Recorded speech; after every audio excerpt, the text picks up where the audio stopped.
Baik, sekarang kita masuk pelajaran yang ke-17.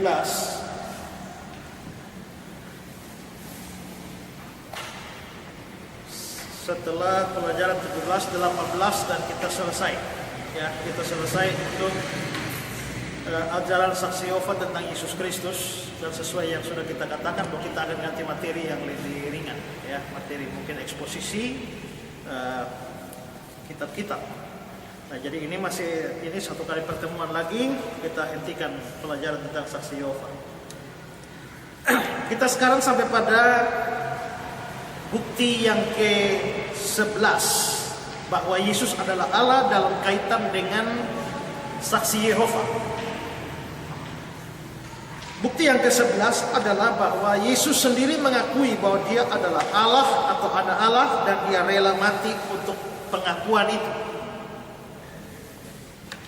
Memang ya, kalau ditanya apakah Yesus pernah ngomong aku adalah Allah, tidak pernah ada.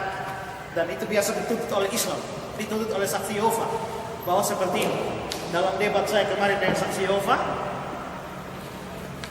ketika dia bilang Yesus tidak pernah mengatakan aku adalah Allah, lalu saya bertanya kepada dia, coba buktikan secara logis bahwa kita baru bisa percaya bahwa Yesus adalah Allah jika Yesus sendiri mengatakannya. Logikanya bagaimana? Apakah orang baru bisa percaya bahwa saya adalah Esra kalau saya menyatakan bahwa nama saya adalah Esra? Apakah tidak ada cara lain orang bisa percaya saya adalah Esra tanpa saya mengatakan itu? Misalnya, kita berada di dalam ruangan ini, tahu-tahu ada orang dari luar datang, Esra.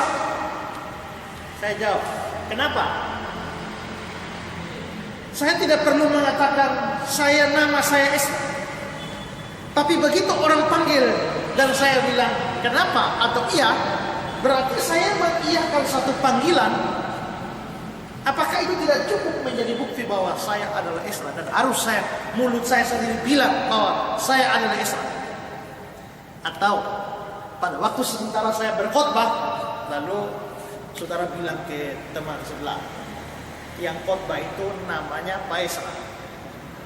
Saudara bilang, saya tidak akan percaya. Kenapa?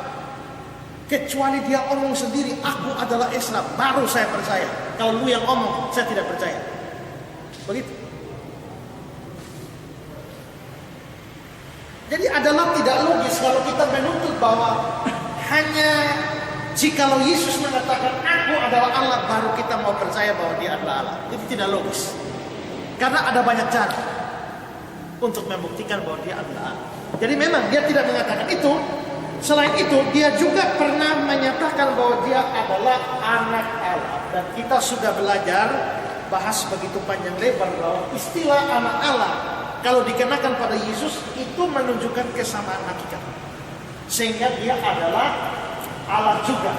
Yohanes pasal 5 ayat 18. Jadi dengan kata lain, ketika Yesus mengatakan dia adalah anak Allah, itu berarti dia adalah Allah. Jadi dia mengaku kalau memang anak Allah adalah Allah, pada waktu Yesus mengaku dia anak Allah, berarti dia mengaku dia Allah. Nah, tapi apakah ini saja sudah cukup membuktikan bahwa Yesus adalah Allah hanya karena dia mengaku? Di dalam dunia ini ada terlalu banyak orang gila yang percaya bahwa mereka adalah Allah.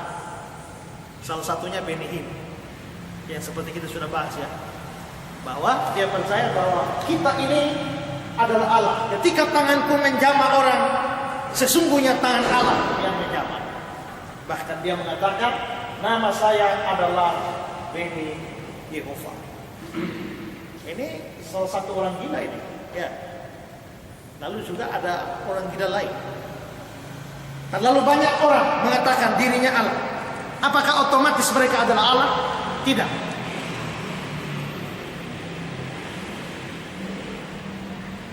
Tadi pagi saya khotbah di rumah sakit umum, lalu singgung sedikit tentang Benny Hinn. Lalu mereka bertanya soal hembusan Benny Hinn yang menumbangkan. Lalu saya berikan penjelasan sedikit, termasuk saya berikan penjelasan secara psikologis. Saudara, setelah kita selesai khotbah tentang Benny Hinn, saya lalu belajar lagi. Saya mau menekuni ilmu hipnotis sekarang. Ya, saya mau menekuni ilmu hipnotis untuk pelajari hal seperti itu. Dan ketika saya baca beberapa informasi, dikatakan begini, itu mengagetkan saya bahwa memang saya sudah sekian lama sudah tahu, tapi teorinya belum. Di dalam buku itu mengatakan semua pengulangan yang terjadi berpotensi untuk menghasilkan efek hipnotisme. Semua pengulangan, apa saja, termasuk haleluya, haleluya, haleluya, haleluya, haleluya, haleluya. Ya. Aku sembuh, sembuh, sembuh, sembuh.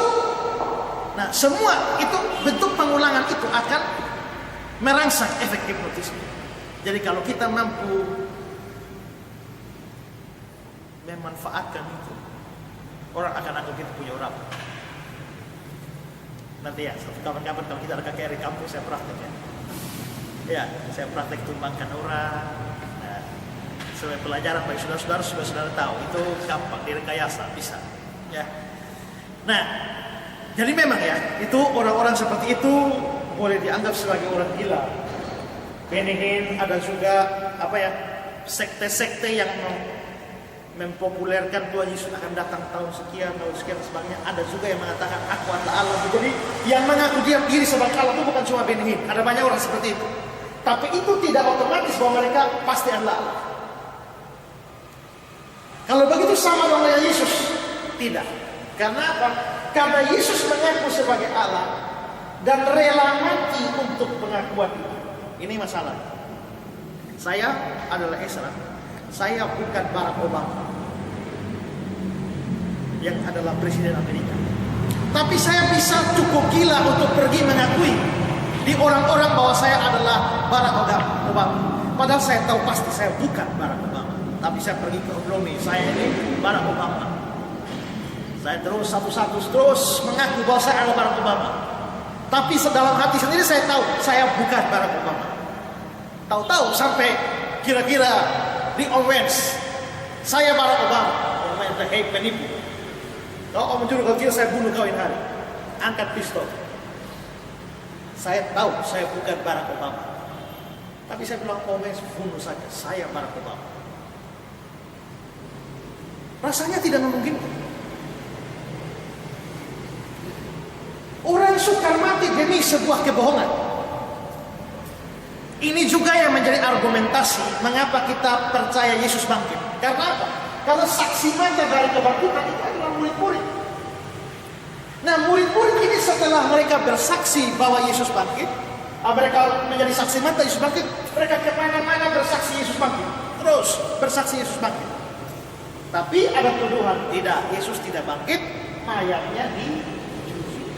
Nah, logis tidak bahwa dengan kesaksian murid-murid bahwa Yesus bangkit, mereka dipenggal, mereka dipancung, mereka disalibkan. Apakah masuk akal mereka rela disalibkan, dipancung, dihukum mati demi sebuah berita bohong yang mereka karang sendiri bahwa Yesus bangkit? Padahal mereka dalam hati tahu tidak bangkit, kami curi dan sembunyi dia. Tidak masuk akal.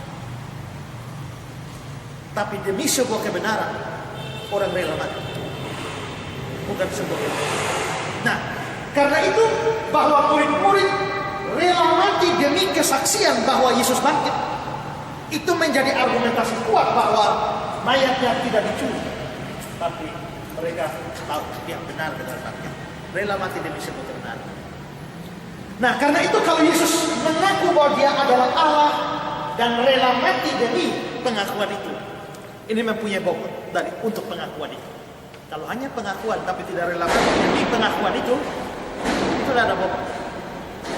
Maka sama juga kita mengaku pengikut Yesus, rela mati demi pengakuan itu. Sekarang ini ada heboh-hebohnya ISIS itu ya, yang bagaimana mereka membunuh orang Kristen. Saya dikirimi video, tapi saya tidak tahu ya apakah itu asli atau apa ya. Tapi pokoknya dalam video itu seorang Kristen mau dibunuh tapi dipaksa mengaku kalimat syahadat. Jadi dia menutup. Mereka sudah siap dengan pistol semua. Ayo, ucapkan kalimat syahadat. Dia ikut. Ya, dia ikut. Tapi setelah itu mereka tetap bunuh dia juga. Jadi orang datang, mereka tidak jadi tembak dia, tapi pegang saja dari kepala dan borong. Ini sampai putus tempat. Ya, videonya ada pada saya. Kalau mau lihat boleh. Ya, nah. Jadi kalau orang rela mati demi sebuah keyakinan, itu sulit ya. Kecuali memang keyakinannya dia tahu bahwa dia tidak tahu bahwa itu kebohongan. Kita bisa rela mati demi satu paham, tapi ternyata paham itu salah. Tapi kita tidak tahu bahwa itu salah. Kita kira benar. Tapi suka mendapatkan orang rela mati demi sebuah paham yang dia yakini paham itu tidak benar.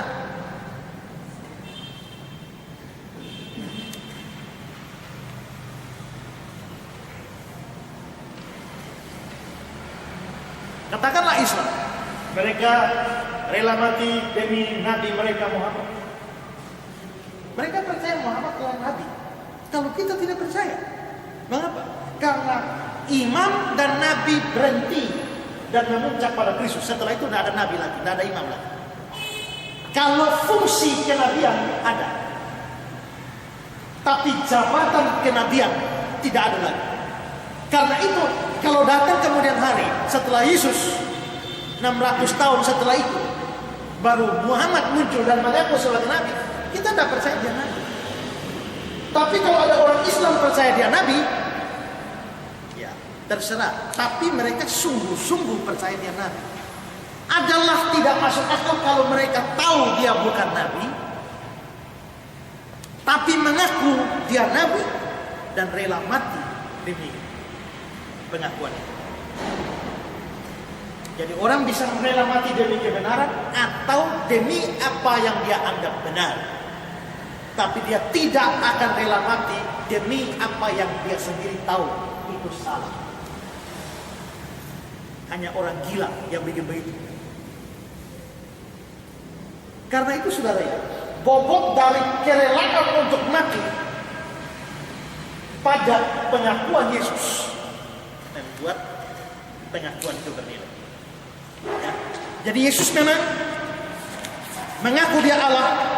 Kalau memang demikian dan dia rela mati, berarti dia adalah Allah.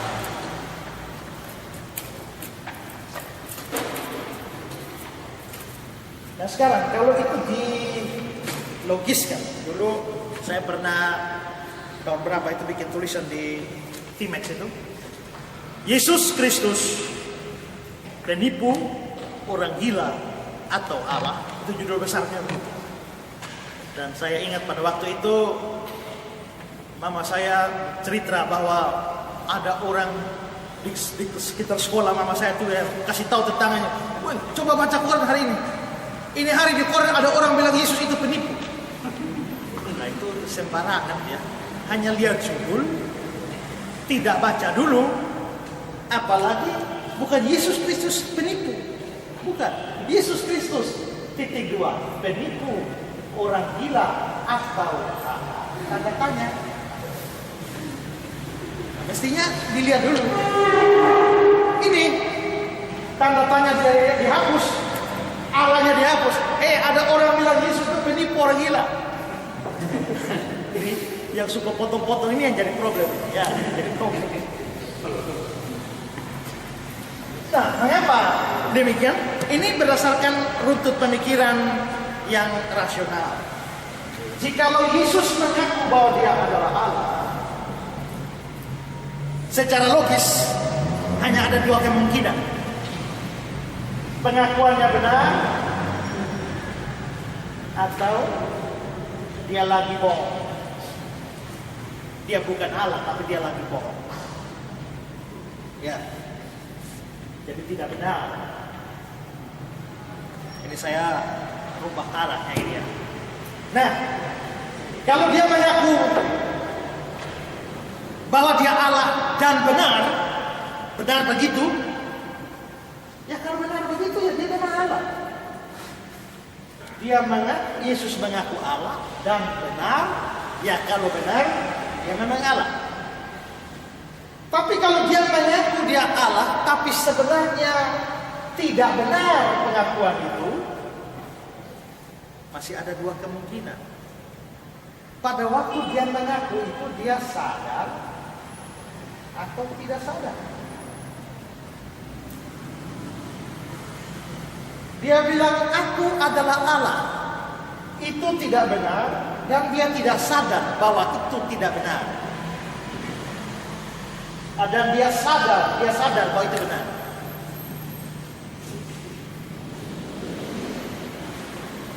Orang yang mengaku, orang yang dengan sadar mengatakan tidak benar, itu adalah seorang pembohong atau seorang penipu. Ya, dengan sadar mengatakan sesuatu yang tidak benar. Tapi orang yang mengatakan tidak benar tapi tidak sadar, ya, saya ini Allah, aku ini Allah, tidak benar tapi tidak sadar tidak benar. Ini orang gila ya. Mengatakan ketidakbenaran tanpa kesadaran.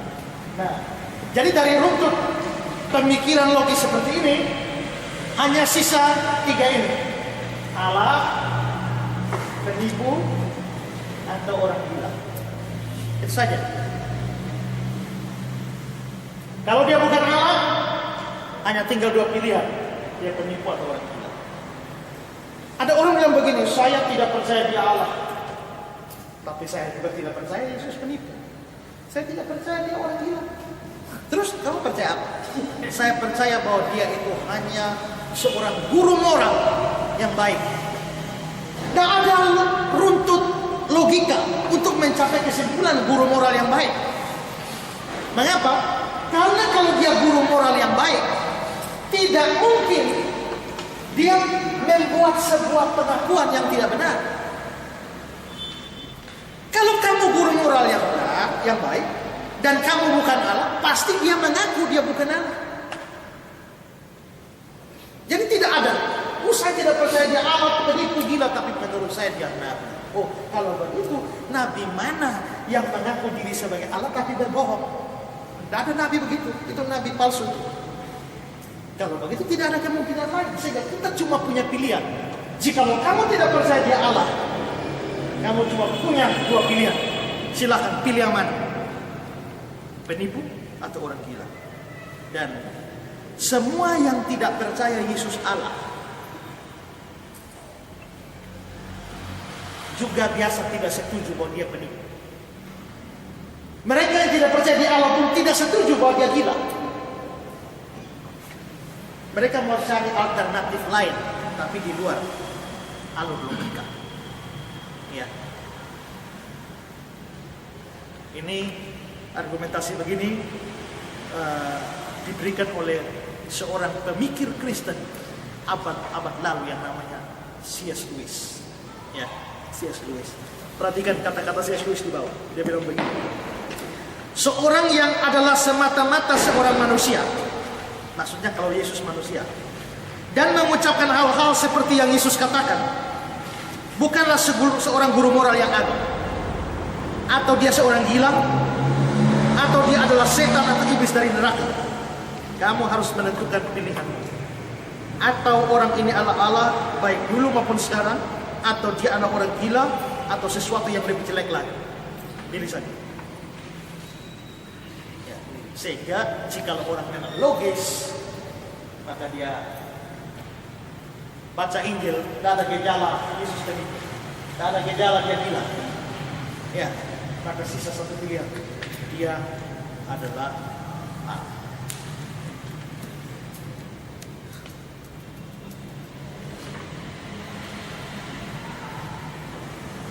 Yesus memang pernah dituduh orang gila, tapi dia tidak gila benar.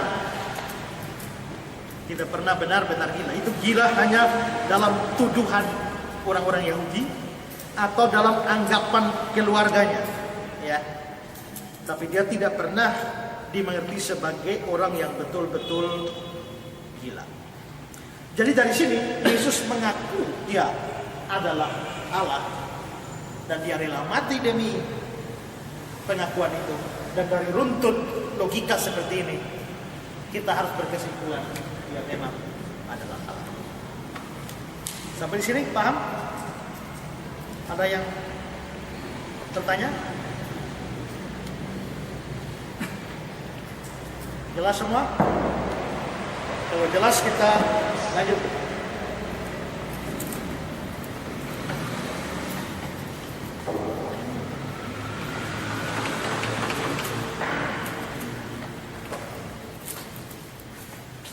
Bukti ke-12. Setan mengakui bahwa Yesus adalah Allah atau anak Allah dan setan tunduk kepada Yesus. Itu saudara bisa baca di Matius 8 ayat 28 sampai 32. Ya. Apa urusanmu dengan kami, hai anak Allah yang mati? Aku tahu siapa engkau yang kudus dari Allah. Usir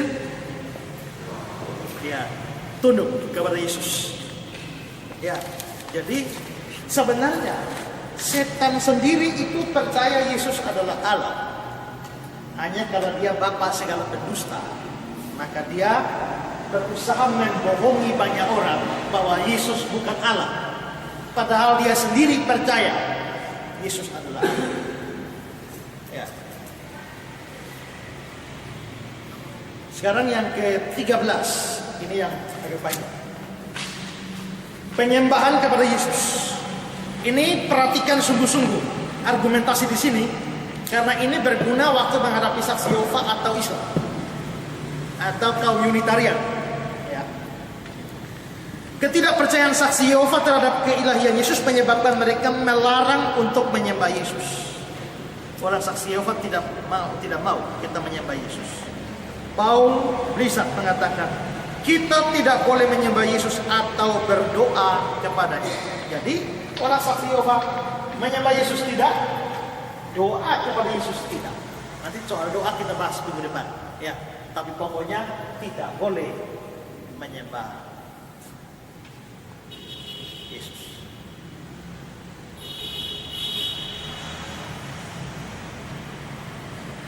Ada saudara saya di Bali. Dia pergi beribadah di satu gereja Unitarian yang saya pernah cerita tentang Eric Chang. Eric Chang itu dulu seorang penginjil yang bagus. Kalau saudara baca buku saya tentang doa Bapa Kami, ya, saya memberikan beberapa kutipan dari tulisannya Eric Chang. Mengapa? Karena saya langganan bahan atau tulisannya Eric Chang. Ada satu yayasan di Indonesia namanya Yayasan Cahaya Pengharapan.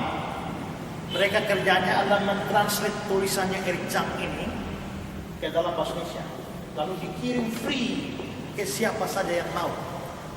Maka saya dapat dan saya kasih alamat banyak teman dia dapat kiriman. Bagus. Ya, eksposisinya bagus. Tahu-tahu terjadi sesuatu. Dan Eric Chang ini mengaku bahwa setelah 40 tahun mengajar tentang Tritunggal, sekarang sadar bahwa Tritunggal salah. Itu doktrin sesat. Tapi masalahnya di bawah Eric Chang ini begitu banyak anak buahnya, murid-muridnya sudah semua. Dan setelah dia mengatakan begitu, sekarang dia sudah tidak percaya bahwa Yesus adalah Allah. Lalu Eric Chang membuat sebuah buku dengan judul The Only True God, Allah yang satu-satunya. Lalu saya dapat buku itu, tebalnya segini, hanya khusus membahas tentang Yesus Allah atau bukan.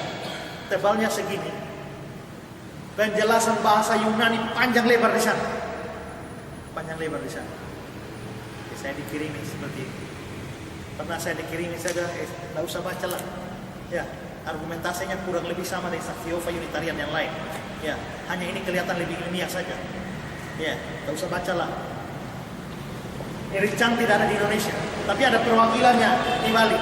Jadi saya tawarkan, gimana saja kalau debat saja sama perwakilan di Bali. Ya, lalu disampaikan kepada pemimpin di Bali itu, pemimpin di Bali itu bersurat kepada saya. Waktu dia bersurat pada saya, dia mengirim buku itu pada saya, di dalamnya ada surat. Kalau saudara mau berdebat, kami tidak melayani. Tapi kalau saudara mau berdialog untuk mencari kebenaran, kami layani. Saya bilang apa saja namanya, terserahlah. Ya, kalau tidak setuju dengan debat, berdialog untuk mencari kebenaran boleh. Di mana? Di Kupang. Mungkin di Kupang lebih bagus karena banyak orang Kristen. Siapa tahu kami yang sesat-sesat ini bisa diluruskan. Dan mereka mengiyakan, tapi sampai hari ini tidak ada. Nah, tapi karena anak buah semua sudah terlanjur percaya bahwa Yesus adalah Allah, Tritunggal itu benar. Eric Chang mengadakan pertemuan semua dan dia mengatakan pada mereka, saya tidak menyuruh kalian ikut saya. Terserah. Tapi dia mulai mengajar mereka. Dan setelah dia mengajar, dia semua ikut juga.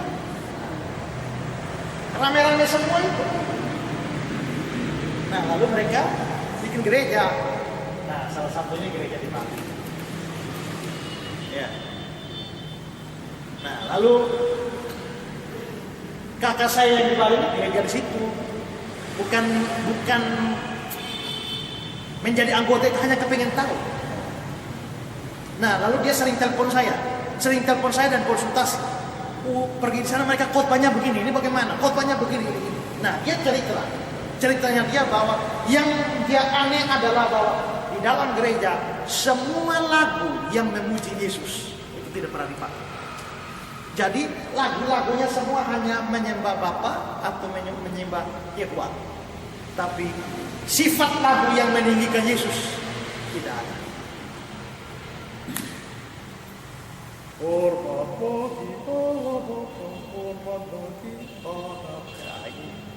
Potong, nggak bisa. Jadi hormat bagi Allah Bapa saja. Ya, Allah Anak, Roh Kudus tidak lagi.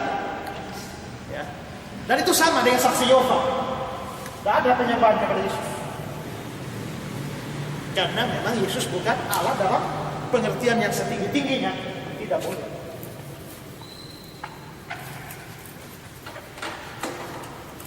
Tahu itu si Santirato yang debat dengan saya di internet itu saksi Yehova dari Kupang sini atau dari mana? Saya kurang tahu. Ya. Tapi dari kata-katanya yang menggunakan kata ko dan sebagainya kelihatannya memang orang Kupang. Ya, orang Kupang. Nah, saksi Yehova tidak menyembah Yesus. Pada waktu mengomentari Matius 4 ayat 10, Matius 4 ayat 10 itu kata-kata Yesus yang mengatakan hanya kepada Dia sajalah engkau harus berbakti. Waktu setan datang mencoba Yesus bilang hanya kepada Dia sajalah engkau dapat berbakti. Pada waktu mengomentari Matius 4 ayat 10, saksi Yehova mengatakan Yesus jelas tidak mengatakan bahwa Dia sendiri harus disembah. Ada tertulis engkau harus menyembah Tuhan Allahmu dan hanya kepada Dialah. Hanya kepada Dia. Bukan Yesus bilang hanya kepada Akulah. Yesus bicara tentang orang ketiga. Hanya kepada Dia. Berarti di sini Yesus meminta supaya penyembahan dan ibadah hanya diberikan kepada Dia, yaitu Bapa. Aku tidak termasuk. Yesus tidak bilang hanya kepada Akulah atau hanya kepada Kamilah. Tidak, hanya kepada Dia. Jadi dasar itu mereka tidak menyembah Yesus. Kesesatan seperti ini sangat jelas bertentangan dengan kitab suci. Karena jelas kitab suci bukan hanya mengizinkan, tapi mengharuskan penyembahan terhadap Yesus. Dan ini terlihat dari Yohanes 5 ayat 22-23. Bapa tidak menghakimi siapapun, dan telah menyerahkan penghakiman itu seluruhnya kepada anak. Supaya semua orang menghormati anak, sama seperti mereka menghormati Bapa. Barang siapa tidak menghormati anak, dia tidak juga menghormati Bapa yang ada di surga. menghormati Bapa mesti sama dengan menghormati anak. Mesti sama. Kalau kita menghormati Bapa dengan menyembah Dia, maka jelas kita boleh dan bahkan harus menyembah Yesus. Ingat ya, menghormati Bapa mesti sama dengan menghormati anak. Kalau menghormati Bapa dengan cara menyembah Dia, menghormati anak juga harus dengan cara menyembah Dia.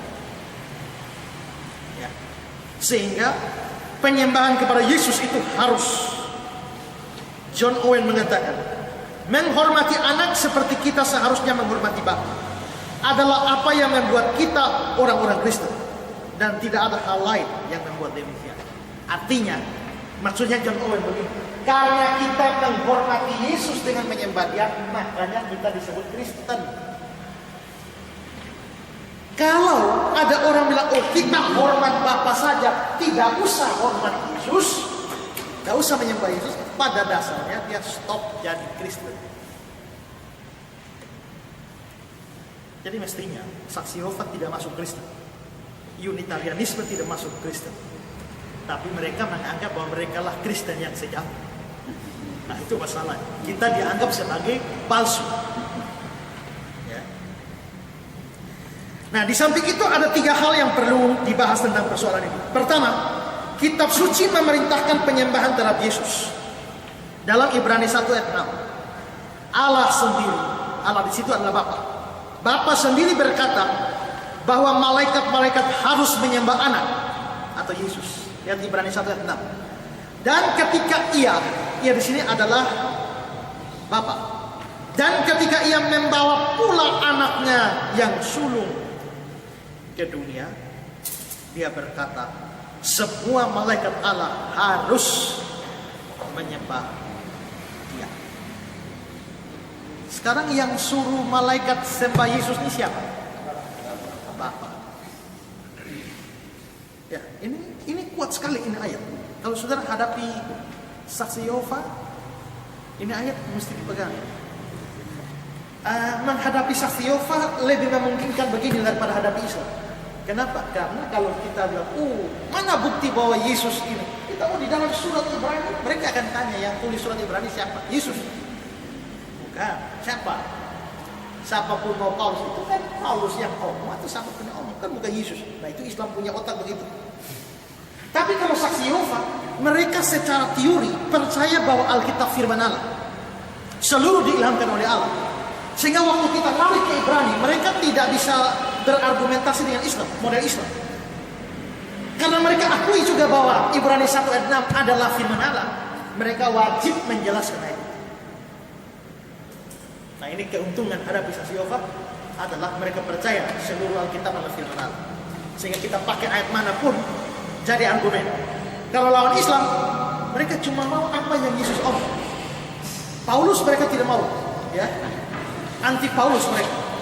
Ya.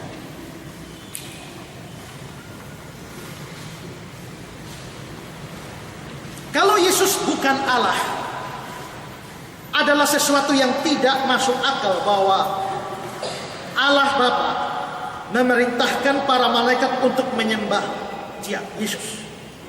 Karena itu merupakan sesuatu yang jelas bertentangan dengan kitab suci kalau saksi Yehova melarang untuk menyembah Yesus.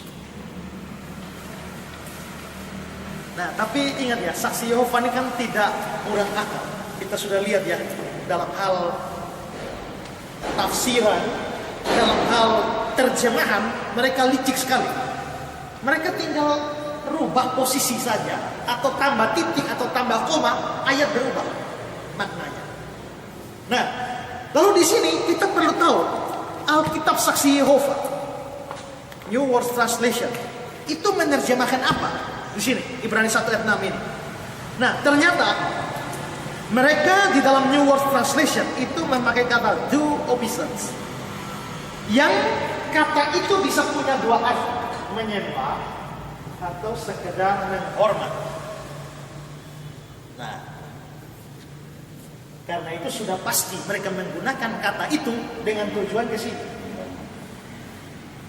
Jadi tidak sini. Jadi Bapa memerintahkan malaikat bukan untuk menyembah Yesus, tapi untuk sekedar menghormat Dia. Nah, kira-kira mereka tujuannya begitu. Tapi ada dua alasan kuat membuktikan kesalahan terjemahan dari New World Translation. Kata menyembah dalam Ibrani 1 ayat 6 itu berasal dari kata dasar bahasa Yunani proskuneo. Dan kata proskuneo ini artinya memang menyembah, bukan sekedar menghormat. Saudara, perhatikan kata proskuneo ini kan dari bahasa Yunani. Bangsa Yunani terkenal sebagai bangsa kafir penyembah berhala. Mereka menyembah begitu banyak Allah, di kuil-kuil dan sebagainya.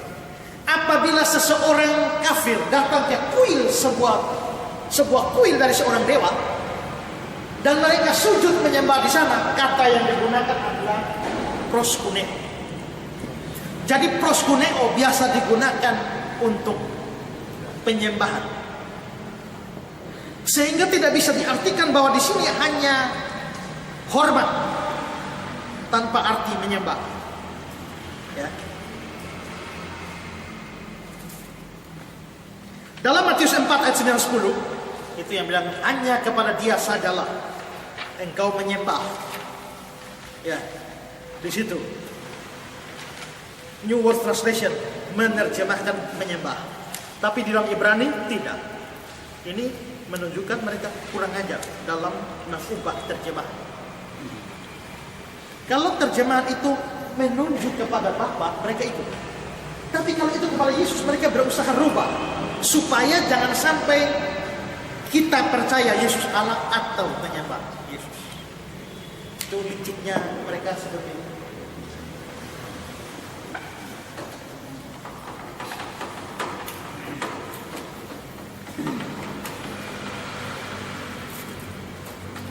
Kalau saudara punya Alkitab Saksi Yehova?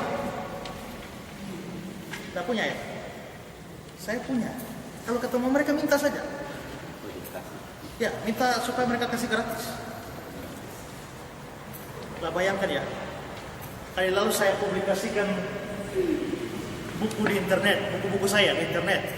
Dan terus itu si Santirato itu komentar, kalau memang saudara merasa bahwa itu buku jadi berkat bagi orang, kenapa tidak dikasih gratis saja? Bukankah Tuhan Yesus mengatakan, kamu telah mendapatnya dengan cuma-cuma, maka kamu juga harus beri dengan cuma-cuma?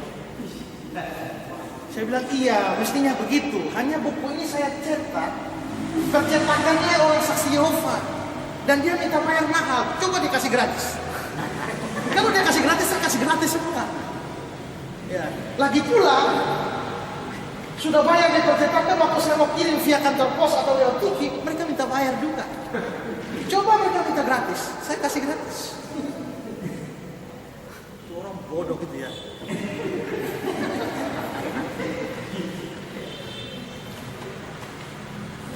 Mereka bilang, contohnya kami saja saksi, para saksi Yehova.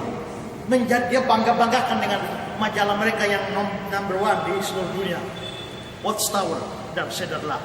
Itu memang majalah mereka itu adalah nomor 1 terbesar penyebarannya di dunia. Tapi mereka bilang, kami bagi-bagi saja free. Katanya begitu.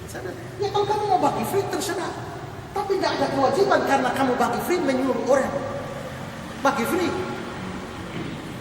Saya bilang, kamu seharusnya, seharusnya dari mana? Harusnya dari mana? Coba tunjukkan ayat Alkitab yang mengharuskan itu. Dia bilang, Anda kan pendeta, seharusnya sudah bisa tahu. Saya sudah cari, sudah baca Kejadian Wahyu, tidak ada. Coba kasih tunjuk. Pasti dia akan lari. Ya, kamu telah menerimanya dengan cuma-cuma. Kan itu berilah dengan cuma-cuma. Kamu coba berilah dengan cuma-cuma.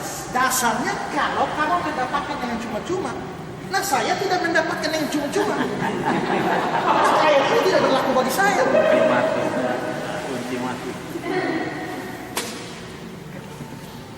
Memang ngawur itu orang-orang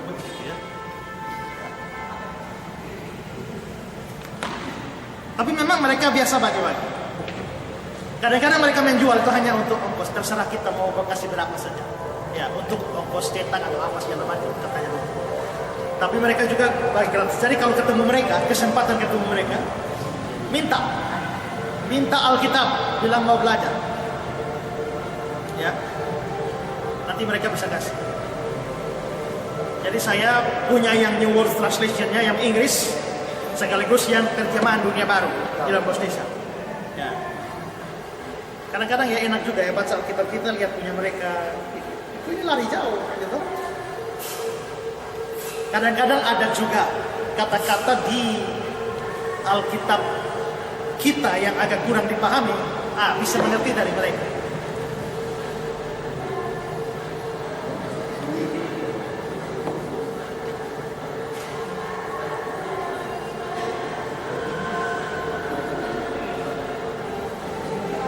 Naik dulu atas itu. Ya. Engkau menjagaku sepanjang kawal malam. Engkau menjagaku sepanjang kawal malam. Saya juga pertama bingung nih, kawal malamnya apa? Begitu lihat Alkitab Saksi Yehova diterjemahkan, engkau menjagaku sepanjang jam jaga malam. Kawal. Jadi maksudnya sepanjang jam jaga malam kita tidur. Nah, di jam jaga itu Tuhan menjaga kita. Ya, itu baiklah, ya, itu baiklah. Tapi itu kan bukan hal yang terlalu urgent, penting. Tapi dalam ayat-ayat penting yang menunjukkan keilahian Yesus, nah, disitulah kacaunya mereka. Jadi mereka memang tidak menyembah Yesus. Kedua, Ibrani 1 ayat 6 merupakan kutipan dari PL. Jadi ingat ya, Ibrani 1 ayat 6 bicara begini. Pada waktu dia membawa pulang anak, Bapa memerintahkan para malaikat menyembah Yesus. Ini ayat Ibrani 1 ayat 6. Di sini penulis surat Ibrani sebenarnya mengutip dari Perjanjian Lama ayat itu. Nah, ayat yang mana yang dia kutip? Mazmur 97 ayat 1 sampai ayat 7. Nah, kita lihat dari ayat 1 supaya lihat konteksnya. Tuhan adalah Raja. Perhatikan, Tuhan besar semua. Ini bahasa Ibraninya YHWH. Kalau di Alkitab kita Tuhan, ini apa Ibraninya? Ya, Adonai. Tapi kalau huruf besar semua YHWH untuk membedakan. Nah, jadi di sini Tuhan berarti ini Yahweh. Yahweh bicara tentang Yahweh. Yahweh adalah Raja. Biarlah bumi bersorak-sorak, biarlah banyak pulau bersuka cita. Awan dan kegelaman ada di sekeliling dia. Keadilan dan hukum adalah tumpuan tahtanya Yahweh. Api menjalar di hadapan Yahweh dan menghanguskan para lawan Yahweh sekeliling. Kilat Yahweh menerangi dunia. Bumi melihat dan gemetar, gunung-gunung lulus seperti lilin di hadapan Yahweh. Di hadapan Adonai seluruh bumi. Langit memberitakan keadilan Yahweh dan segala bangsa melihat kemuliaan Yahweh. Semua orang beribadah kepada patung akan mendapat malu. Orang yang memegahkan diri karena berhala-berhala, segala Allah sujud menyembah kepada Yahweh. Segala Allah sujud menyembah kepada Yahweh.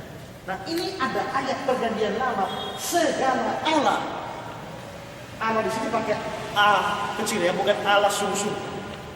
Segala Allah menyembah Yahweh. Jadi yang disembah di sini siapa? Yahweh. Yang dibicarakan, yang disembah adalah Yahweh. Sekarang ayat itu dikutip oleh penulis Ibrani, menerapkannya pada penyembahan pada Yesus. Padahal di sini yang disembah adalah Yahweh. Di sini yang disembah adalah Yesus. Jika ini kutip dari ini, berarti Yesus adalah Allah. Yesus adalah Yahweh. Ya. Jadi konteks ayat 1 Yahweh. Nah, tapi ada sesuatu yang perlu diperhatikan di sini ya.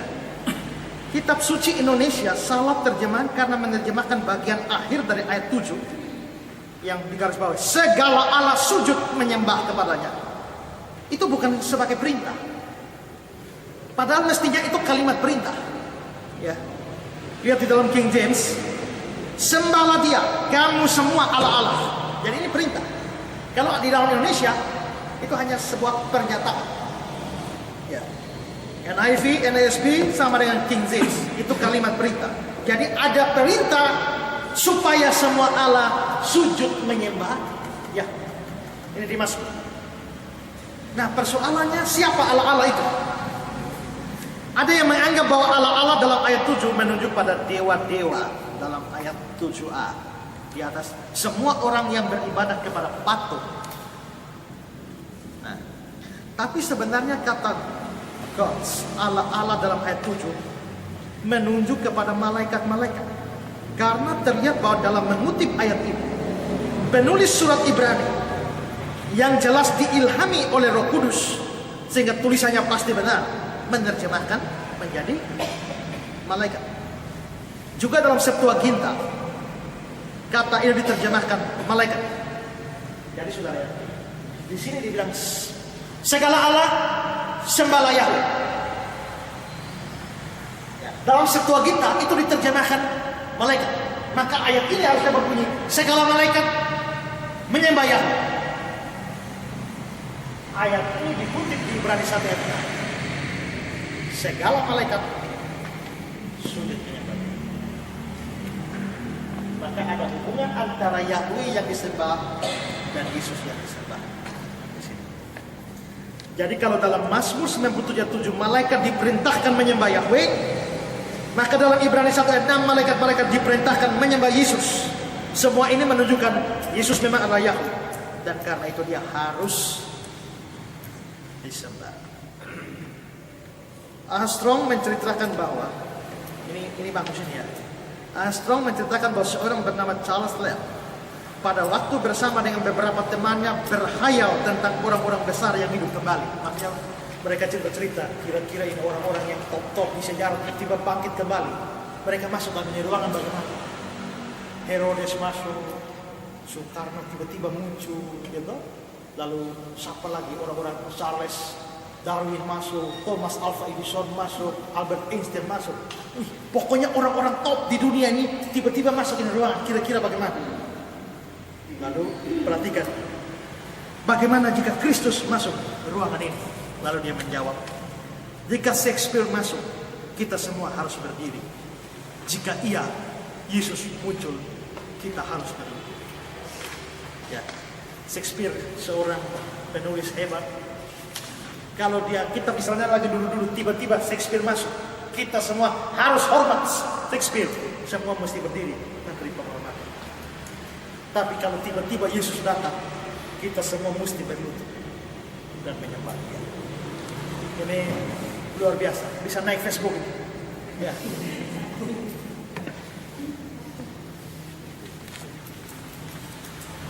Jadi dari situ Ibrani 1 ayat 6 jelas bahwa Yesus disembah.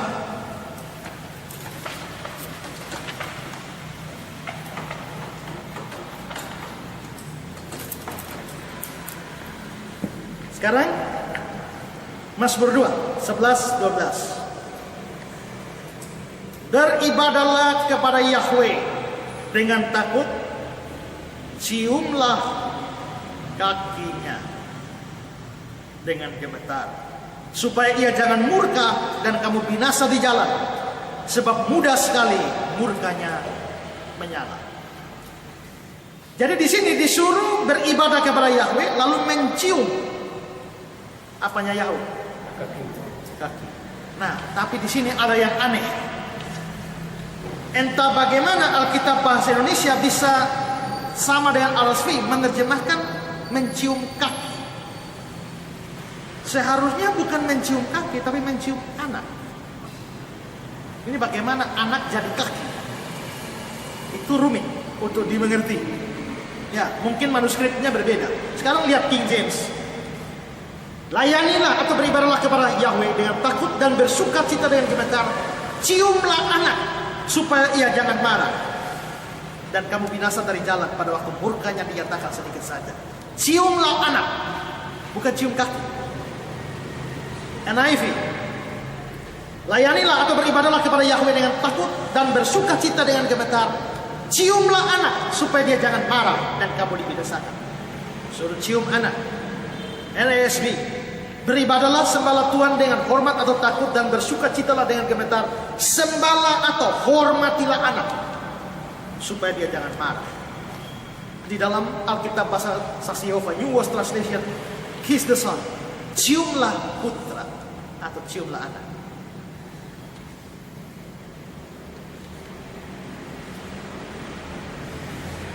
Jadi agak aneh ya.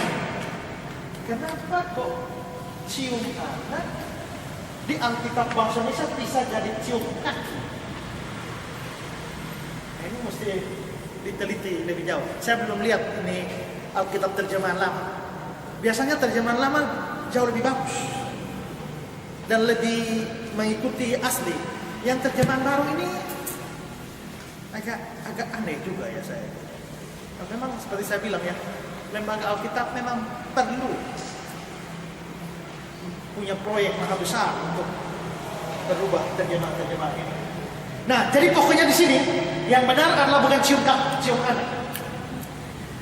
Tapi yang jadi persoalan di sini, apa artinya cium anak? Kita disuruh menyembah Yahweh dan cium anak. Ya. Mengapa Kitab Suci Indonesia menerjemahkan ciumlah? Tapi New American Standard Bible menerjemahkan sembahlah atau hormatilah. Rupanya karena kata cium berhubungan dengan penyembahan. Sekarang lihat ayat-ayat ini. Hosea 13 ayat 2. Sekarang pun mereka terus berdosa dan membuat baginya patung tuangan dari perak dan berhala-berhala sesuai dengan kecakapan mereka. Semua itu buatan tukang-tukang. Persembahkanlah korban kepadanya, kata mereka. Baiklah manusia mencium anak-anak lembu. Rupanya cium anak lembu artinya sembah anak lembu itu. Ya. Calvin mengatakan, jangan mencium.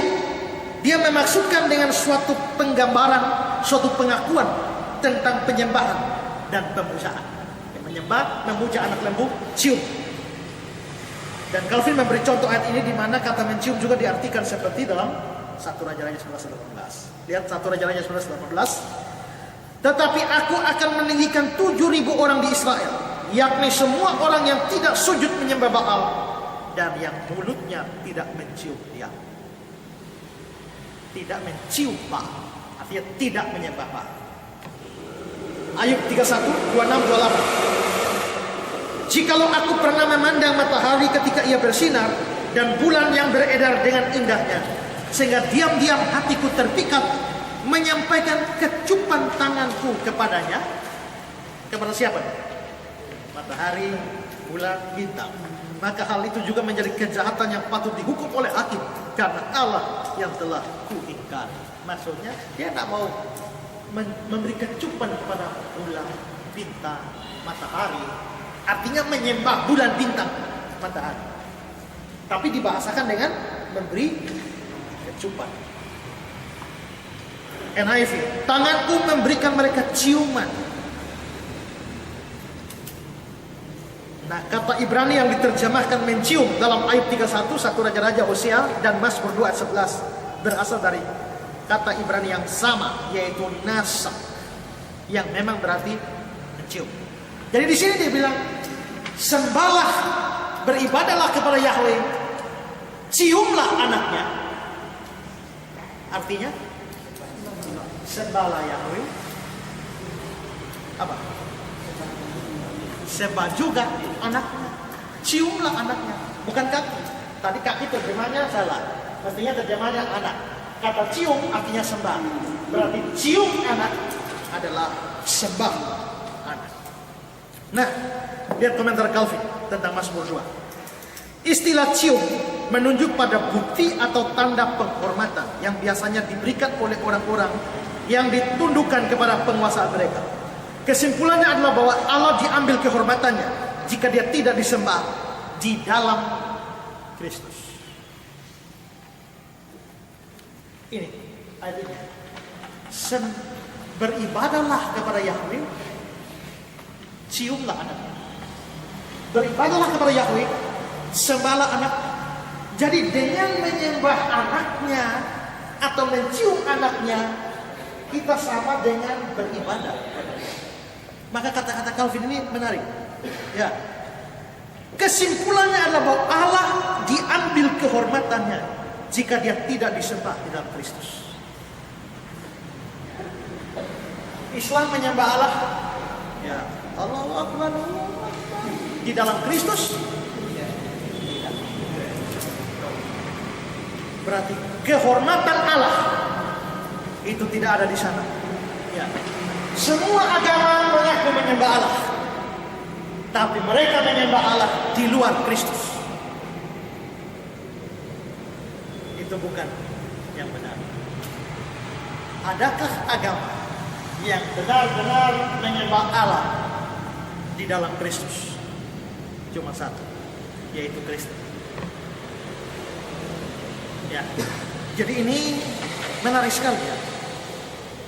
Ini ayat-ayat ini kalau diperiksa memang luar biasa ya, punya makna yang sangat dalam. Ada yang baru tahu kah? Bersyukurlah. Ya, bersyukurlah bisa dapatkan kebenaran. Ingat yang saya bilang hari Minggu ya. Yang saya bilang hari Minggu apa? Kita mesti punya kerinduan firman. Kalau kita tidak punya kerinduan firman, maka yang ada pada kita pun Tuhan tarik. Begitu. Waktu saya khotbah hari Minggu ini selesai, terus ada satu jemaat datang. Waduh Pak, kalau begitu jangan sampai sekian lama itu yang terjadi pada saya. Karena dulu saya terlalu kuasai firman, orang tanya apapun saya bisa jawab. Sekarang sudah tidak bisa. Kalau saya tanya, kerinduanmu kepada firman masih besar? Dia bilang tidak ada lagi. Nah itu mungkin jadi problem. Firman bilang, apa yang kamu punya Tuhan akan tambahkan berkelimpahan. Tapi kalau kamu tidak punya, apa yang ada padamu dia tarik semua. Kasihan ya, kasihan. Terus dia bilang, dia tanya pada saya jemaatnya, terus bagaimana kalau saya tidak punya kerinduan firman? Apa yang mesti dibuat? Saya bilang, paksa diri. Loh, bagaimana? Pada waktu ada orang sakit dan tidak mau makan, tidak kepengen makan, itu sebenarnya adalah saat yang paling urgent. Dia butuh makan saat itu. Ya. Kalau ada anak saudara sakit, tidak mau makan, saudara dia atau terserah kamu saja. Tidak makan, tidak makan. Besok lagi tawar makan, tidak makan. Ya terserah. Saudara kan paksa dia makan. Mau atau tidak mau, kamu mesti makan. Karena saat kamu tidak merasa perlu makan, itu sebenarnya saatnya kamu perlu makan.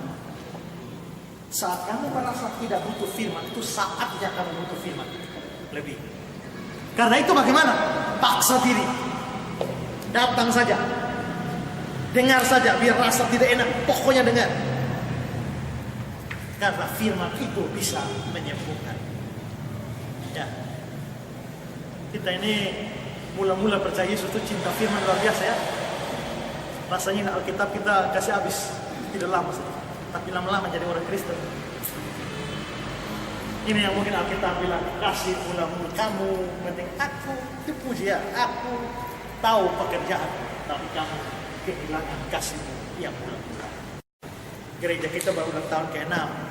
Saya khawatir bahwa kita kehilangan kasih mula-mula. Itu bahaya. Saya lihat gejala seperti itu. Semangat juga mulai loyo. PA dulu panjang, sekarang pendek. Maksudnya kursinya dulu panjang ke sana, sekarang makin lama makin pendek.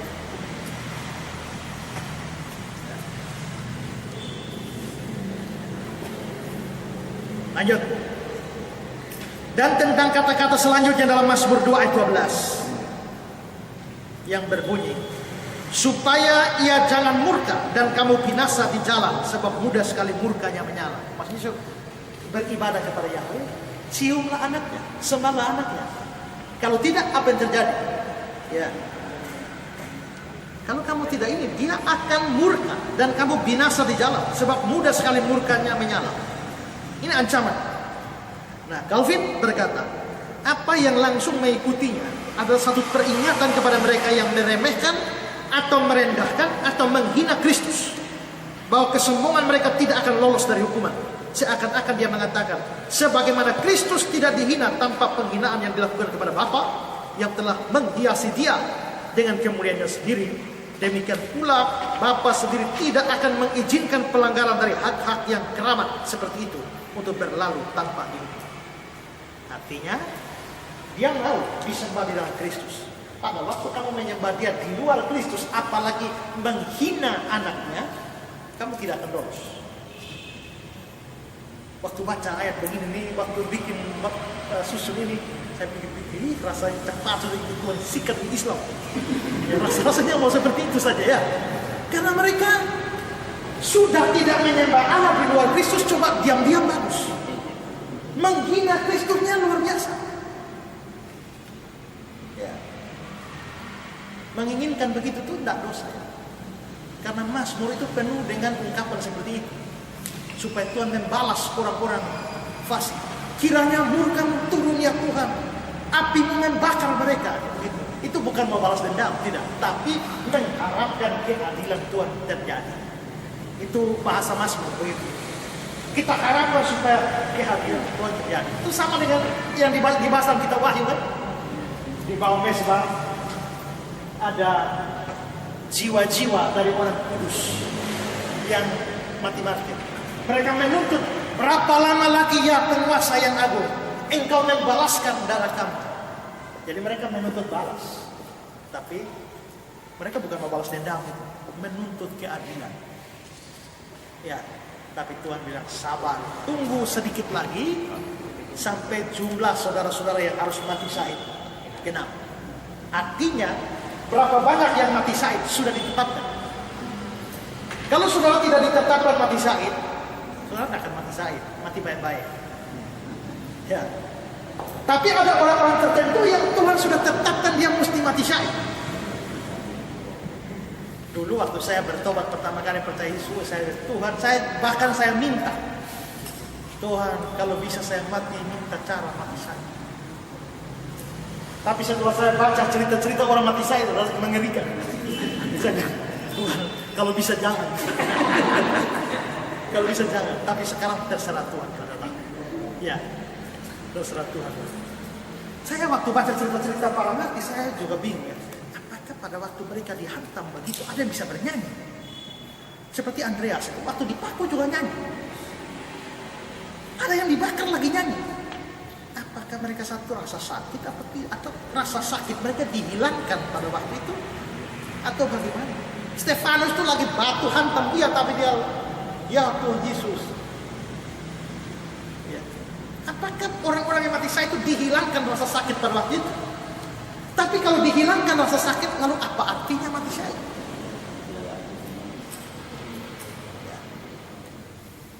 Sudah ada orang-orang tertentu ditetapkan. Misalnya ada 1 juta orang yang mesti gini. Sekarang yang sudah dibunuh baru 900 sampai 90 orang. Yang 990 ini menuntut balas. Tuhan bilang sabar. Masih ada kawanmu 10 orang yang belum masuk. Tunggu. Setelah 10 orang masuk baru pembalasan diberikan. Nah, ini bukan pembalasan dendam. Meminta Tuhan menyatakan keadilan. Karena di dunia ini banyak ketidakadilan. Wajar sih kalau kita minta Tuhan untuk menyatakan keadilan. Kalau Tuhan bisa jawab sekarang di dunia. Kalau tidak, nanti waktu dunia ini berakhir, penghakiman kekal, baru keadilan kita. Ada banyak orang benar mati seperti itu tanpa keadilan.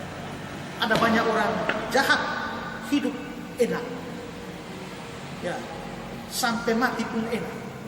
Kok tidak susah-susah? Kalau dia tidak dibalas di sini, tapi di sini.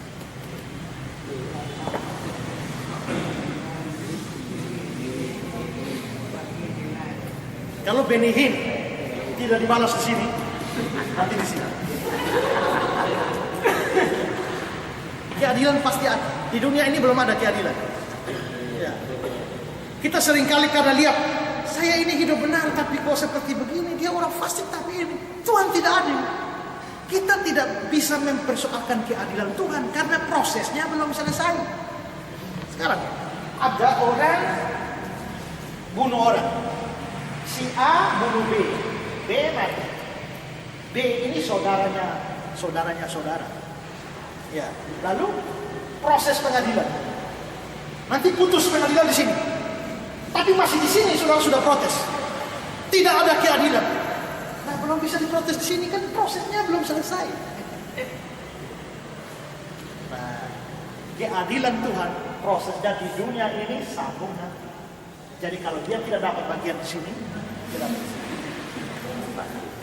Tapi kalau dia sampai dapat di sini, berarti sepanjang dia hidup Tuhan sabar bukan pada dia. Tuhan tidak hukum dia. Bayangkan ada orang yang kesabarannya Tuhan kasih dia sampai dia mati. Tapi kalau Tuhan sabar terus dan dia tidak bertobat, ingat Tuhan menimbun murka. Jadi misalnya orang bersalah, Tuhan mesti pukul dia dan martir 10 kilo. Tapi waktu dipukul, dia tidak dipukul. Tuhan diam. Tuhan biarkan supaya dia bertobat. Kalau dia tidak bertobat, maka tobat. Pukulannya 20 kilo untuk dia. Supaya bertobat tidak lama. Makin berpanjang waktu, 30 kilo. Jadi sebenarnya kalau ada orang yang terus-terusan, aman dia terus ya. Itu artinya pukulan pada dia disiapkan lebih berat. Kecuali dia stop. Ya. Jadi wajarlah kalau saya meminta Tuhan, ini Islam ini bakar orang, potong orang begini ya. Coba kalau sudah menyembah di luar Kristus, diam-diamlah. Tidak usah hina Kristus, tapi masih hina Kristus. Mereka tidak akan lolos kecuali mereka bertobat.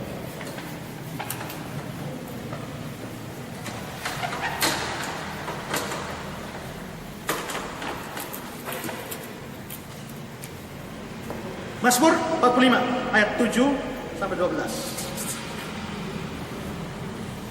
Tahtamu kepunyaan Allah. Kita sudah pernah bahas ini.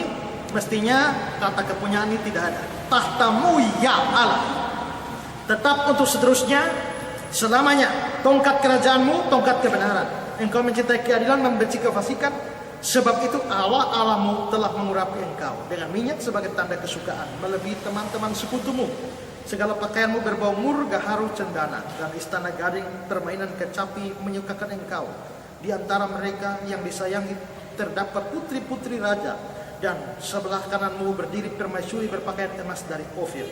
Dengarlah hai putri, lihatlah, sendengkanlah telingamu, lupakanlah bangsamu dan sisi rumah ayahmu. Biarlah raja menjadi gairah karena keelokanmu, sebab dialah Tuhanmu, sujudlah kepadanya. Saya kira saya tidak perlu ulang lagi pembahasan ini, bahwa ayat ini adalah nubuat tentang Kristus. Kita sudah pernah bahas.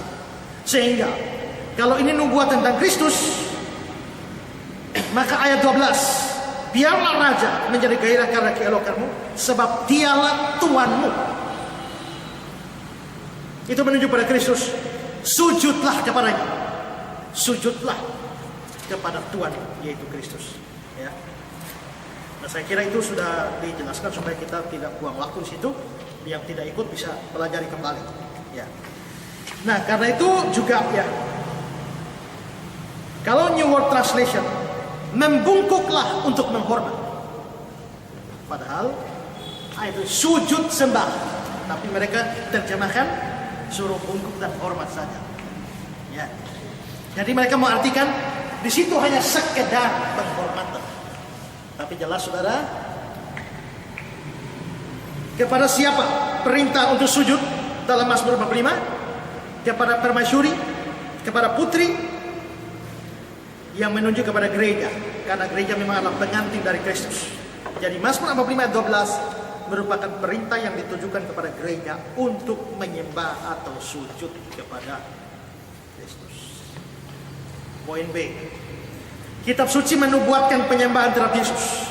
Ini nubuat, belum waktu ditulis belum terjadi. Dan ingat, waktu saya bahas seri Israel, kitab Daniel itu adalah kitab yang berisi begitu banyak penglihatan ke masa yang akan datang. Di dalam sekolah teologi, biasanya kitab Daniel dibahas sekaligus dengan Wahyu. Karena dua kitab ini punya ciri yang sama, penglihatan-penglihatan. Dan penglihatan-penglihatan itu biasa untuk masa yang terlampau jauh. Ya. Nah, Daniel dalam satu penglihatannya dia lihat bagaimana? Lihat Daniel 7. Aku terus melihat dalam penglihatan malam itu. Tampak datang dengan awan-awan dari langit. Seorang seperti anak manusia. Bar Enasi. Seorang anak manusia seperti anak manusia. Itulah sebabnya saudara lihat, anak manusia ini turun dari mana? Awan-awan dan langit. Itulah sebabnya Yesus di dalam perjanjian baru lebih suka menyebut dirinya anak manusia. Anak manusia datang, anak manusia datang. Sebenarnya istilah anak manusia yang Yesus gunakan hari-hari untuk dirinya, dia mau merujuk kepada apa yang dilihat oleh Daniel. Dengan kata lain Yesus bilang, anak manusia datang. Dia mau bilang, dia mau bilang orang Yahudi, aku ini adalah anak manusia yang Nabi Daniel lihat turun dari langit. Nah, itu maksudnya. Jadi Yesus tidak gunakan istilah sembarangan. Kalau saudara lihat, Yesus memang menyebut dirinya anak Allah. Tapi berapa banyak? Lebih sedikit dari dia menyebut diri anak manusia. Jadi ada ahli yang mengatakan ungkapan yang paling disukai Yesus tentang dirinya adalah anak manusia. Mengapa? Ini menunjukkan dia adalah tokoh dari luar dunia yang sudah dilihat oleh Daniel. Tapi kenapa dibilang bukan anak manusia tapi seperti? Kok seperti? Ya seperti karena pada waktu itu dia memang belum turun. Jadi hanya dalam penglihatan Daniel. Ya, dan memang kalau namanya penglihatan dan belum terjadi itu harus pakai seperti. Karena belum nyata. Dulu dosen kami di STAN namanya Bob Hill. Dia mengajar Wahyu. Lalu dia di situ dia ada naga yang terbang dan dari mulutnya keluarkan api. Dia bilang, ini apa saudara-saudara? Ini sebenarnya adalah pesawat tempur.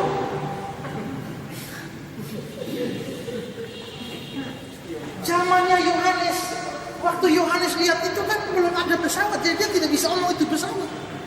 Dia hanya menggambarkan sesuatu seperti apa yang dia sudah kenal. Dan waktu itu yang dikenal adalah naga yang terbang lalu semburkan api dari mulut.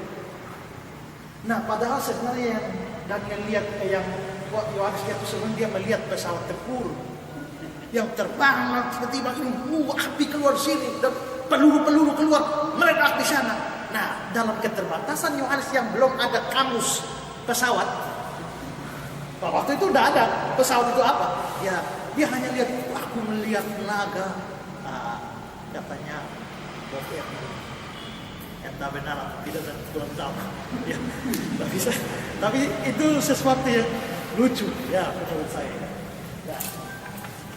Tapi memang kalau penglihatan jauh itu kita suka menggambarkan. Saya waktu pelajari tentang Israel, satu kesulitan Israel adalah bahasa Ibrani dipakai oleh orang Yahudi, orang Israel. Zaman PB, waktu zaman PB saja, bahasa Yunani berkembang sebagai bahasa internasional. Bahasa resmi kenegaraan harus pakai bahasa Romawi, yaitu Latin. Lalu bahasa Ibrani nasibnya bagaimana? Hanya menjadi bahasa agama. Nah, karena itu kalau perjanjian baru ditulis dalam bahasa Ibrani, siapa tahu baca? Generasi muda sudah tidak tahu. Itulah sebabnya perjanjian baru tidak ditulis dalam bahasa Ibrani, tapi ditulis dalam bahasa internasional waktu itu, yaitu bahasa. Nah, lalu ini zaman PB ya. tahun 70 Israel musnah. Jenderal Titus habisi mereka. Lalu disebar ke seluruh dunia. Lalu mereka baru merdeka 1948 zaman modern. Waktu bahasa Ibrani dipakai zaman PR, mobil belum ada. Karena mobil belum ada, kamus bahasa Ibrani tidak ada kosakata untuk mobil. Maka kesulitan berat waktu Israel merdeka. Dan untuk menggunakan bahasa Ibrani mereka harus mengarang kata baru. Kata Ibrani untuk mobil itu apa? Karena dalam Ibrani klasik tidak ada. Jadi itu susah itu. Mobil apa, pesawat itu apa, gitu. Helikopter itu bahasa Ibraninya apa? Tidak ada di kamus Ibrani. Jadi memang suka. Kalau ngomong sesuatu ke depan sulit.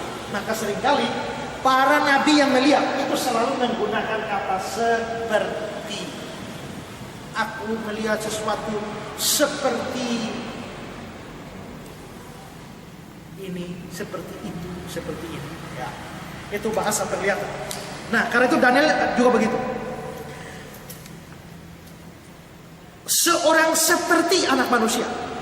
Kita percaya ini nanti pada Yesus. Tapi Daniel belum, karena masih dia dari sini belum. Kita dari sana tahu. Kita nyorot ke belakang, Daniel nyorot ke depan.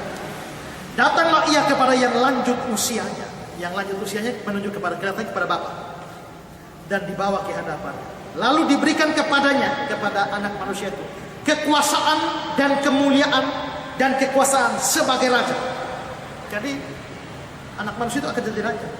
Maka orang-orang dari segala bangsa, suku bangsa, bahasa mengabdi kepadanya. Kepada siapa? Anak manusia itu. Kekuasaannya ialah kekuasaan yang kekal, yang tidak akan lenyap. Kerajaannya ialah kerajaan yang tidak akan musnah. Wah, ini luar biasa ini ya. Berarti sebenarnya Daniel telah melihat Kristus yang jauh akan masa akan datang. Sampai ini hari kan, saya kira nanti saudara baca di punya penjelasan sendiri ya. Tapi jelas ini nubuatan tentang Kristus. Dan saudara lihat bahwa Yesus akan jadi raja, itu sudah dinubuatkan. Segala orang-orang dari segala bangsa, suku, bangsa, bahasa mengabdi kepadanya. Hari ini jadi kenyataan ya. Kita orang Rote menyembah dia, orang Sabu mengabdi kepadanya, orang Alor memuji dia, orang Flores menyembah dia, suku bangsa dari berbagai macam ini semua menyembah Yesus. Lalu apa? Kerajaannya, kekuasaannya ialah kekuasaan yang kekal, tidak akan lenyapnya. Kerajaannya tidak akan musnah. Kerajaan berganti kerajaan musnah. Asyur yang pernah jaya dikalahkan Babilonia.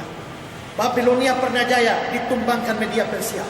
Media Persia pernah jaya ditumbangkan Yunani. Yunani berjaya ditumbangkan oleh Romawi. Romawi sendiri berkuasa, pecah jadi kesekian, menjadi Romawi Timur, Romawi Barat, Romawi Timur di Konstantinopel, di Turki. Lalu akhirnya Romawi betul-betul hancur di zamannya para kafilah Islam. Islam meruntuhkan Romawi. Lalu Islam berkuasa sampai hari ini. Ya, tapi juga setelah itu kekristenan juga berkembang secara luar biasa. Tapi kerajaan Kristus tidak pernah musnah. Aku akan mendirikan jemaatku alam maut. Nama Yesus terus bersuara abadi tak berhenti. Nama itu memberi rahmat bagi orang berdosa. Apa lagi? Sekarang telah dipanggil dan dipanggil. Nah, itu paduan suara vokal sekolah minggu kemarin. Nama Yesus terus bersuara. Nah, jadi dalam nubuatan itu ada nubuatan bahwa semua kaum suku bangsa akan mengabdi kepada anak manusia itu. Dia jadi raja dan disembah. Kalau itu menunjuk pada Yesus, ini nubuatan bahwa Yesus akan disembah. Filipi 2 ayat 10. Supaya dalam nama Yesus bertekuk lutut segala yang ada di langit, yang ada di atas bumi, yang ada di bawah bumi. Segala lidah mengaku Yesus Kristus adalah Tuhan. Dan ini lagi-lagi nubuatan. Ini belum terjadi. Nanti waktu Yesus datang, segala lidah harus mengaku. Sekarang mereka belum mau mengaku, terserah. Tapi kalau Yesus datang satu hari, mereka akan mengaku. Tapi hari itu kalau mereka mengaku tidak menyelamatkan lagi. Jadi sebelum pengakuan yang dipaksa seperti itu, mengakulah sekarang. Ya, mengakulah sekarang. Jadi pada akhir zaman semua lutut akan bertelut, segala lidah akan mengaku Yesus Kristus adalah Tuhan. Orang-orang percaya akan melakukan dengan sukarela dan sukacita. Orang-orang tidak percaya, termasuk saksi Yehova, akan melakukan dengan terpaksa dan tanpa gunanya. Mereka tidak diselamatkan. Sekarang lihat, bandingkan dengan Yesaya 43. Semua orang akan bertekuk lutut di hadapan Tuhan. Itu yang ngomong Yahweh. Roma pasal 14 ayat 11. Karena ada tertulis, demi aku hidup, demikian firman Tuhan, semua orang akan bertekuk lutut di hadapanku. Roma jelas mengutip dari Yesaya 45. Tapi di dalam Roma Paulus bicara konteksnya Kristus, sehingga diterapkan juga pada Kristus. Jadi kalau Yesaya 45 ayat 23 dan Roma 14 ayat 11 menyatakan semua orang bertekuk lutut di hadapan Allah, sedangkan Filipi 2 ayat 9 sampai 11 menyatakan semua orang berlutut di hadapan Kristus, maka Kristus adalah Allah. Sekarang poin C, halaman 9. Supaya cepat ya, kita waktu hampir habis. Kitab suci menunjukkan fakta bahwa Yesus disembah dan Yesus mau menerima penyembahan. Dalam kitab suci ada beberapa kasus di mana Yesus disembah. Ada di dunia, ada di surga. Di dunianya Matius 2. Orang Majus datang sujud menyembah Yesus. Nanti yang ayat yang lain kita akan sekilas saja, tapi ini perhatikan. Kalau Yesus bukan Allah, maka rencana penyembahan terhadap Dia dalam diri orang Majus itu dosa. Karena mereka sudah rencana. Kami mencari Dia untuk menyembah Dia. Raja yang baru lahir sudah rencana. Kalau Yesus bukan Allah dan mereka punya perencanaan menyembah Yesus, rencana itu dosa. Seharusnya Tuhan menghukum mereka karena niat jahat. Tapi mengapa ternyata Tuhan justru memimpin mereka dengan menggunakan firman Tuhan dan imam-imam dan ahli Taurat, dan juga dengan bintang lagi, sampai mereka menemukan bayi Yesus sehingga mereka betul-betul menyembahnya. Ini kelihatannya niat mereka direstui oleh Tuhan. Kedua, penyembahan terhadap Yesus yang baru dilakukan oleh orang Majus merupakan suatu pemberhalaan atau dosa. Tapi mengapa para orang Majus yang menyembah Yesus bukan dihukum, tapi sebaliknya diberi pimpinan oleh Tuhan melalui mimpi untuk tidak kembali ke Herodes? Ini menunjukkan bahwa mereka lakukan benar, sehingga orang Majus menyembah Yesus itu benar. Dosa. Matius 8 ayat 2, si kusta datang sujud menyembah Dia. Matius 18 juga si kepala rumah ibadah menyembah Dia. Matius 14 ayat 33, orang-orang di atas perahu menyembah Dia, dan masih banyak ayat yang lain. Jadi dalam Alkitab ada begitu banyak kasus di mana Yesus disembah di dunia ini. Tapi saudara, bukan cuma di dunia, di surga pun Yesus disembah. Wahyu pasal 5 ayat 6 sampai 14. Saya baca yang di garis bawahi saja.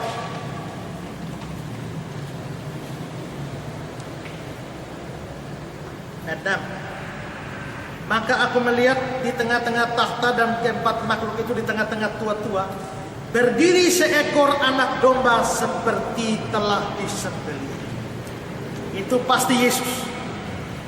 Lagi-lagi ini penglihatan ya. Dan jangan Yesus kok dianggap sebagai binatang. Ya, jangan begitu, itu tidak memahami gaya bahasa Alkitab, gaya bahasa penglihatan. Jadi itu pasti Yesus. Tapi sekarang lihat ayat 8. Ketika Dia mengambil gulungan itu, tersyukurlah keempat makhluk dan ke-24 tua-tua di hadapan anak domba itu. Berarti mereka sujud menyembah Yesus. Lalu ayat 12, katanya dengan suara nyaring, anak domba yang disembelih itu layak untuk menerima kuasa dan kekayaan dan hikmat dan kekuatan dan hormat dan kemuliaan dan puji-pujian. Itu penyembahan pada Yesus. Ayat 13, dan aku mendengar semua makhluk yang di sorga dan yang di bumi dan yang di bawah bumi dan yang di laut dan semua yang ada di dalamnya berkata, bagi Dia Bagi dia ini adalah bagi Yesus.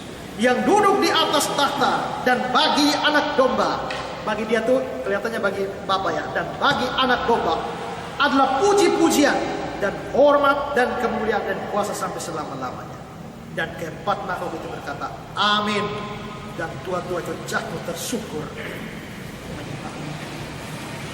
Ini luar biasa nih ya. Kapan ini terjadi? Nggak tahu, masa yang akan datang kah? Ya. Tapi ini sesuatu yang luar biasa. Seluruh makhluk di bumi, di surga, di bawah bumi, semua sujud menyembah kepada Yesus. Filsaf mengatakan, Kristus tidak bisa merupakan objek penyembahan yang benar, sebagaimana dia digambarkan dalam kitab suci, dan sebagaimana dia selalu dianggap di dalam gereja. Kalau dia bukan Allah dalam arti yang ketat, menyembah satu ciptaan dalam penyembahan berhala. Jadi kalau Yesus memang bukan Allah, maka penyembahan kepada dia berhala. Tapi kitab suci membenarkan penyembahan kepada dia.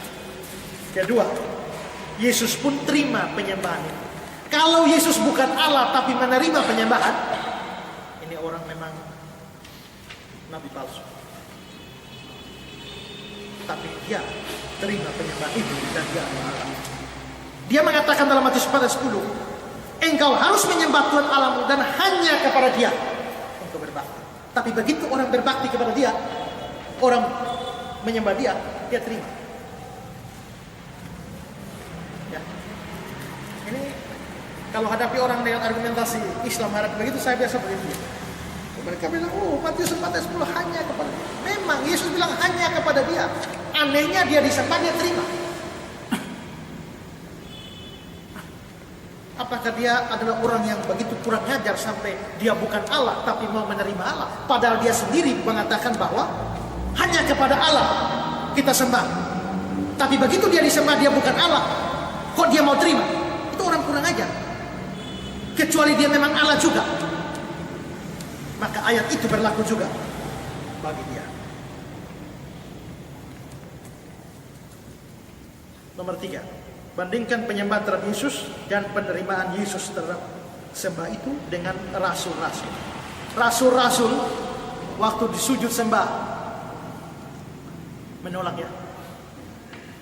Petrus ketika pergi ke rumah Kornelius sujud menyembah di kisah 10. Bangunlah, aku manusia biasa. Ya. Dulu waktu saya debat dengan Katolik tentang penyembahan kepada Maria, saya pakai ayat itu. Mereka bilang, tidak, kami tidak menyembah Maria. Dalam bahasa Latin itu adalah tria, adalah dulia, dan ada hyperdulia. Latria itu hanya pada Allah. Lalu dulia itu penghormatan, hype kepada orang-orang suci. Hyperdulia itu penyembahan kepada Maria, penghormatan. Jadi kami tidak menyembah Maria, cuma menghormat. Lalu saya pakai ayat ini. Pada waktu Petrus datang ke rumah Kornelius, Kornelius sujud menyembah Petrus. Tentu Kornelius tidak menganggap bahwa Petrus ini Allah. Tidak, dia tahu itu manusia. Dia kepingin menghormat saja. Tapi biarpun dia kepingin menghormat, ternyata reaksinya adalah sujud menyembah, yang adalah seperti kepada Allah. Maka itu dosa. Maka saya bilang, ya, jikalau Petrus bilang, bangunlah, aku manusia biasa. Seandainya Maria yang disembah oleh orang Katolik itu adalah Maria yang benar, yang di Alkitab, saya percaya Maria yang di Alkitab itu akan berkata, bangunlah hai anak-anakku Katolik, aku hanya manusia biasa. Tapi kalau ternyata Maria itu dengan senang hati terima penyembahan orang Katolik, menurut saya Maria itu bukan Maria dari Alkitab, itu Maria yang lain. Marah mereka, marah mereka yang berdampak sampai hari ini kan. Tapi ya memang kepengen menghormat, tapi sikapnya sujud, itu salah. Ya. Makanya saya tidak setuju ya kalau ada acara pernikahan. Setelah itu 1 tetes air susu, bikin beta subasar begini. Lalu kita boleh pergi dari sujud, cium kaki dari orang tua, itu tidak boleh. hanya kepengen menghormat dan ucap terima kasih, tidak boleh dalam posisi badan yang sujud menyembah seperti kepada Allah. Jadi kalau saudara yang belum menikah, kalau mau nikah dan ada acara seperti itu, katakan memang tolak. Ya. Rasul-rasul tidak mau. Malaikat juga menolak disembah. Di Wahyu 19 ayat 22 ada malaikat yang mau disembah, ya tidak. Kita hanya boleh sembah Allah. Tapi Herodes di Kisah 12 yang mau menerima penghormatan seperti pada Allah. Ini suara Allah, bukan suara manusia. Malaikat datang tanpa dia. Mati. Tapi Yesus, kalau Yesus bukan Allah, orang sembah dia, dia terima. Dia lebih buruk dari Rasul. Dia lebih buruk dari malaikat. Bahkan lebih buruk dari Herodes.